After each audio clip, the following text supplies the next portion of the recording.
Du crissement de la craie sur un tableau noir, au clic silencieux sur une tablette, et oui, les outils pour apprendre ont radicalement changé.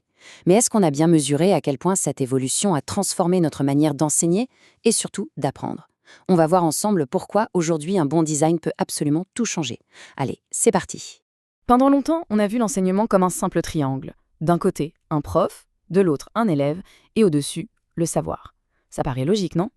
Sauf que cette vision est incomplète. Il manque un quatrième côté, un élément qui vient tout bousculer, l'outil lui-même. Ce support, il transforme le triangle en carré, et c'est justement lui qui est au cœur de notre discussion. Le quatrième côté du savoir. Voilà un concept super important. Ce n'est pas juste un accessoire, comme un livre ou un ordinateur qu'on pose sur la table. Non, c'est un véritable acteur dans l'histoire, un acteur qui façonne la manière dont la connaissance est transmise et, surtout, reçue. Allons voir ça d'un peu plus près. Alors, concrètement, un support didactique, qu'est-ce que c'est? En fait, c'est très simple, c'est tout ce qui nous aide à apprendre de manière plus visuelle, plus concrète. Ça va des manuels aux vidéos, en passant par des graphiques ou même des jeux. Leur but, c'est de rendre les idées complexes beaucoup plus faciles à attraper et, franchement, de nous donner envie d'apprendre. Et l'histoire de ces supports, c'est une sacrée épopée.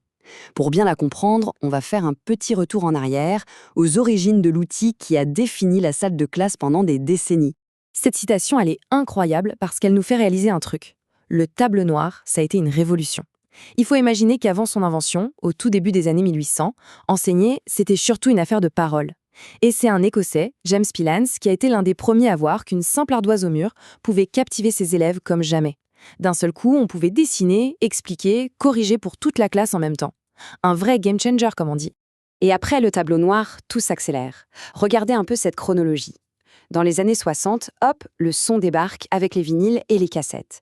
Puis, dans les années 70, on fait entrer le monde réel dans la classe avec des articles de presse ou de la musique. Et bien plus récemment, la vidéo et les CD-ROM ont ouvert la voie à la révolution numérique qu'on connaît si bien aujourd'hui. Et toute cette évolution, elle nous amène directement à aujourd'hui, avec un outil qui est devenu particulièrement puissant, la vidéo pédagogique. Mais attention, pas n'importe laquelle. On parle de la vidéo inclusive, celle qui est pensée pour s'adresser à absolument tout le monde. L'idée géniale de la vidéo inclusive, ce n'est pas juste de créer un contenu à regarder passivement. Non, c'est de proposer un outil qui est flexible, un outil qui aide ceux qui ont des difficultés, qui permet à chacun d'avancer à son propre rythme et qui aide aussi à rester concentré. En clair, elle maximise les chances de réussite parce qu'elle rend l'apprentissage plus stimulant et accessible à tous. Et il y a une vraie science derrière tout ça. La théorie de l'apprentissage multimédia nous dit une chose essentielle. On n'apprend pas en étant un simple spectateur. Apprendre, c'est un acte, c'est être actif. Il faut sélectionner l'info, l'organiser et la connecter à ce qu'on sait déjà. Un support bien conçu, justement, il est là pour nous aider à faire tout ce travail mental. Bon, mais alors, comment on s'assure qu'un outil est vraiment inclusif? La réponse tient en 4 principes fondamentaux. On peut les voir comme 4 clés qui ouvrent la porte de l'apprentissage pour tous. Et ces 4 piliers, ils ne sortent pas de nulle part. Ils viennent des VCAG, qui sont en fait le standard mondial de l'accessibilité sur le web. Voyons le premier, c'est peut-être le plus évident. Le premier principe est simple en apparence. L'information doit être perceptible. Qu'est-ce que ça veut dire? Ça veut dire que le contenu doit pouvoir être présenté de différentes manières, pour que personne ne soit laissé sur le côté, peu importe ses capacités sensorielles. Et concrètement, ça donne quoi?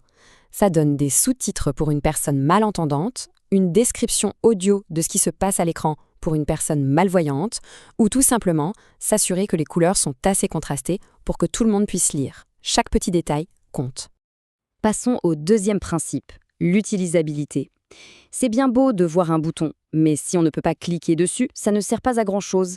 L'utilisabilité, c'est tout simplement la facilité avec laquelle on peut interagir avec le contenu. Là, on se pose les bonnes questions. Est-ce que tout fonctionne juste avec un clavier? Est-ce qu'on évite soigneusement les animations qui clignotent et qui peuvent être dangereuses? Est-ce qu'on a assez de temps pour lire et réagir? Le but, c'est de garantir une expérience fluide et sûre pour tout le monde. Troisième principe, la compréhensibilité. Une fois qu'on peut voir et utiliser le contenu, il faudrait aussi qu'il ait du sens. L'interface et l'information doivent être logiques, prévisibles. On doit comprendre intuitivement comment ça marche sans avoir à chercher. Pour y arriver, la clarté est reine. Il faut utiliser des mots simples, bien structurer le contenu avec des titres, illustrer avec des images, bref, faire en sorte que l'interface ne soit pas une énigme à résoudre, mais une porte d'entrée grande ouverte vers la connaissance. Et enfin, Le quatrième et dernier principe, la robustesse. C'est peut-être le plus technique de tous, mais il est absolument essentiel pour garantir que l'accessibilité dure dans le temps. L'idée derrière la robustesse, c'est de construire quelque chose de solide, de durable. Il faut que le contenu fonctionne partout, aujourd'hui, demain, sur un ordinateur, un téléphone, et surtout qu'il soit lisible par les technologies d'assistance, comme les lecteurs d'écran qui lisent le texte à voix haute pour les personnes aveugles. C'est une sorte de garantie pour l'avenir. Tous ces principes, au final, nous amènent à une conclusion vraiment puissante. L'accessibilité, ce n'est pas juste une liste de règles techniques à cocher. C'est bien plus que ça. C'est une philosophie. Voilà, tout est dit dans cette phrase. Ce n'est pas une option, ce n'est pas un petit plus sympa, c'est un droit. Et ce droit, concrètement, qu'est-ce qu'il veut dire? Il veut dire que chaque personne, quelles que soient ses capacités, doit pouvoir naviguer, interagir et apprendre sans se heurter à des murs numériques. Il s'agit de donner à tout le monde la possibilité de participer pleinement. C'est ça, un environnement éducatif qui est vraiment inclusif. Alors, la prochaine fois que l'on crée un contenu pédagogique, il y a une seule question qui devrait nous guider. Est-ce qu'on est juste en train de déposer une information quelque part, ou est-ce qu'on est en train de lancer une véritable invitation à apprendre? Une invitation ouverte à tous, sans aucune exception. La réponse qu'on choisira dessinera le futur de l'éducation.